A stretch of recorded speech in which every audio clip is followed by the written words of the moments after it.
Eu sou Lele Ancona e você está no Circularte Educação.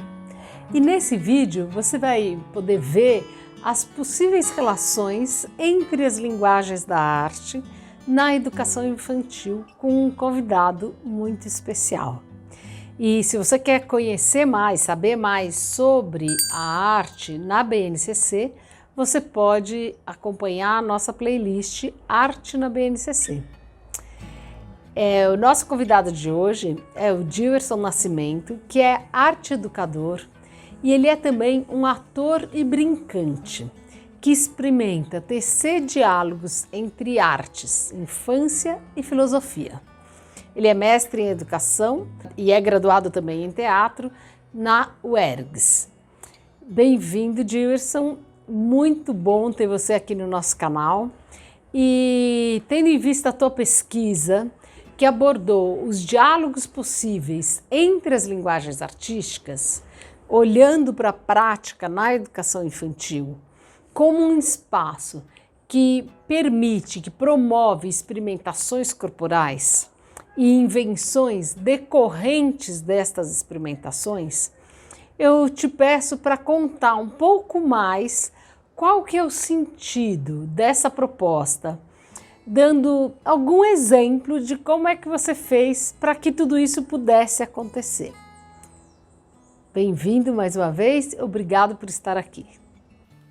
Olá, Lele! Olá a todos que assistem o Circularte. Que grande prazer poder estar aqui hoje conversando com vocês, podendo trocar um pouquinho das experiências, das minhas pesquisas. Então, como a Lele disse, né, eu venho buscando experimentações na infância pelo olhar do corpo. Né? Eu sou licenciado em teatro, né, pela Universidade Estadual aqui do Rio Grande do Sul e recentemente finalizei um mestrado em educação também por essa universidade, no qual eu fui olhar para esse espaço da educação infantil, como que as docentes, como que dentro do planejamento, né, de conteúdos dessa rotina, desse cotidiano da escola, o corpo era considerado. E a gente, de primeira, assim, a gente percebe o quanto que as relações com os conhecimentos de arte visual, dança, música, teatro, no ambiente da infância, né, da educação infantil, andam muito juntas, né? É uma relação muito híbrida esse ato criativo da criança na escola de educação infantil, né? E aí eu começo, né, nessa ideia, a gente cria um primeiro conceito que a gente chama de perguntações. O conceito de perguntação a gente se inspirou num poema do Manuel de Barros, que ele fala sobre as coisas que não são vistas, né? Essas coisas que passam desapercebidas num olhar corriqueiro. Então a gente foi olhar, a gente foi procurar respostas, a gente foi viver dentro da escola essas oportunidades, né, de estar mais próximo das crianças e também, né, de ter uma escuta com os educadores. E as perguntações, elas são um conceito de mão dupla, ou seja, elas podem acontecer previamente, né, quando eu, enquanto professor, enquanto pesquisador, trago comigo os meus questionamentos, as minhas dúvidas, as minhas curiosidades para o campo da pesquisa ou para dentro das minhas investigações que faço com as crianças. E à medida que eu vou vivendo, né, que eu vou experimentando novas possibilidades, essas perguntações elas são retroalimentadas, elas ganham um novo sentido, né, e aí a pesquisa também acaba acontecendo e abrindo outros leques, né. Trabalhei muito com o conceito de cartografia, né, dessa pesquisa que vai acontecendo à medida do que as coisas são vividas, são compartilhadas, né? Fica um território que é necessário o educador se aproximar realmente, escutar, né, atentamente aquilo que as crianças trazem, né? E também poder dialogar com os conhecimentos e com as questões que a gente acha importante. Trabalhei durante 8 encontros numa escola em Viamão, aqui no Rio Grande do Sul, é próximo a Porto Alegre, capital. com crianças de 3 anos e com crianças, né, de 5, quase 6 anos. Ou seja, nós trabalhamos com uma turma de crianças que estavam entrando, né, na educação infantil e uma turma que estava indo para o ensino fundamental, né, nessa transição. E a gente percebe que existem diversos elementos que precisam ser retomados, ou melhor, que eles precisam ser, durante toda essa estadia da criança na escola, serem experimentados.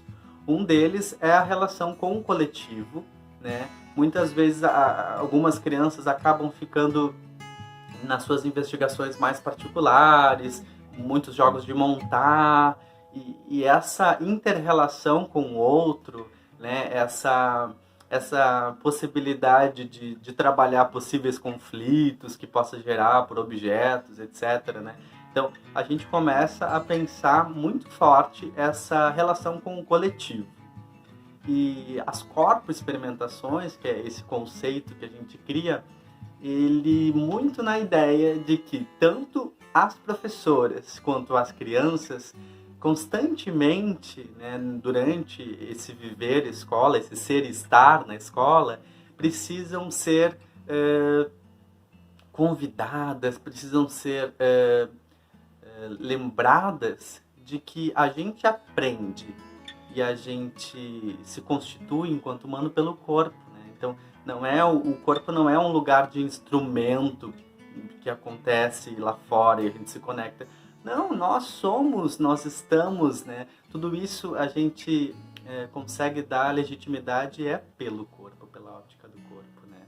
Então, esse conhecimento que nos passa, né, e que nos chega de alguma forma enquanto uma experiência, e eu falo muito do La Roça, né, o Jorge La Roça, no que ele constitui de experiência, que é isso que realmente fica na gente, né, o que nos toca, o que nos passa, é a gente ter a possibilidade, Lelê, de que essas crianças, quando crescerem, elas possam lembrar, nossa, quando eu fui pequeno, me lembro de uma ação, me lembro de uma professora que a gente brincava bastante, que a gente se mexia, que a gente fazia várias coisas diferentes, né?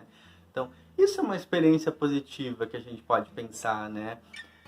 Que experiências a gente tem gerado nos nossos planejamentos pedagógicos? Será que a gente ainda continua centrado numa mesa, né, fazendo aquele movimento de contenção dos corpos, né, ia trabalhando somente com o suporte do papel, por exemplo? E durante a minha pesquisa, a gente fez essa relação entre as artes visuais, entre a dança, entre a música e o próprio teatro. E então, criei algumas ações, uma delas foi super marcante, que foi o túnel. A gente buscou inspiração na obra Túnel, da Lygia Clark. E aí eu peguei um grande tecido, assim, levei para a sala, né, pedi para as professoras ficarem uma em cada ponta, e a gente fez uma estrutura, assim, meio que um tubo de tecido em que as crianças tinham que passar, né, lá dentro. E passar pelos nossos corpos dos educadores e ficar lá dentro. E à medida que essa experiência foi se construindo, as crianças, através do jogo simbólico, dessa brincadeira de improvisar ali a história, a gente acabou significando que aquele túnel se transformou numa grande caverna misteriosa. E vocês sabem que as crianças maiores, ali de 5 anos, elas adoram essa relação de suspense nas histórias, né? Elas ficam muito, muito interessadas quando a gente traz esse conteúdo.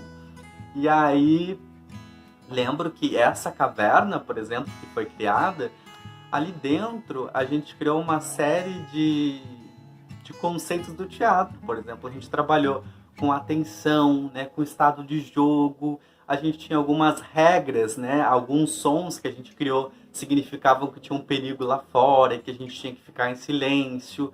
Outros barulhos, como por exemplo 2 palmas, queriam dizer que estava tudo tranquilo, que quem quisesse sair um pouco da caverna, fazer alguma coisa e depois voltar, poderia.